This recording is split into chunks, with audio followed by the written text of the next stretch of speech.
The best news in technology and beyond. This is Crocels News. This is Angel Garden reporting on cyber technology.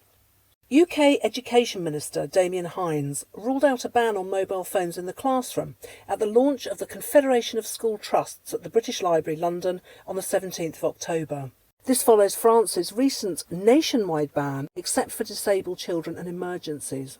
Hynes said he wanted to make it clear that he disapproves of having what he called gadgets in the classroom, but he said he placed the autonomy of heads above the control freakery of Labour and apparently France. Some head teachers have banned children from taking phones into lessons for reasons of focus. But bullying is also a concern. While some are concerned about the potential for at-desk bullying, others say children are safer with their devices on them. So how safe or dangerous are mobile phones intrinsically in the classroom?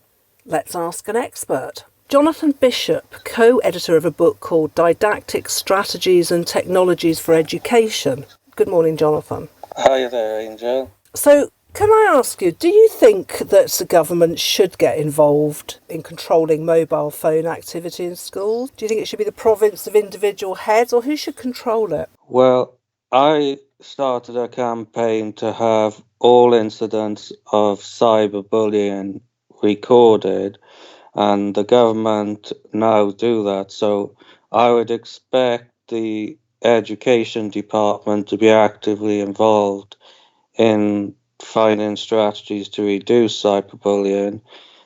But I think it should be up to schools in terms of what appears on the screens of students' smart devices, whether they be phones or laptops. So I don't believe that young people should have access to the web, the internet more widely. The school should be able to control what they're viewing on their devices to make sure it's specific to what subjects being taught at the time. And are you aware of any examples where this has actually happened in a school? In a college, yes, because I run the Glamorgan Summer School in 2016, and it was tried in a college, a community centre, a church hall.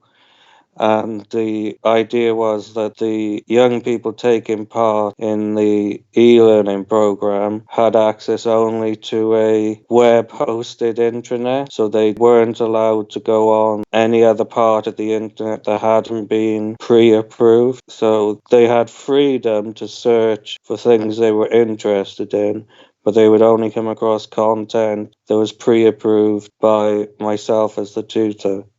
So that's a bit like living in China then, isn't it? When you're dealing with young people and you want to protect their childhood, you need to protect them from the wild web. And so that seems to be quite an obvious thing that schools could do. And so has this been presented to government as a possibility?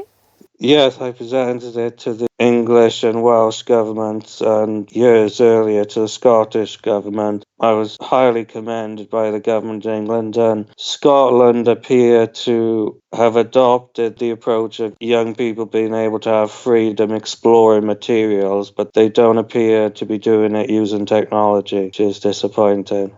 So in a way, what you're saying is that it needs to be looked at more closely, and that these ideas that it's either safe or dangerous are really the wrong question.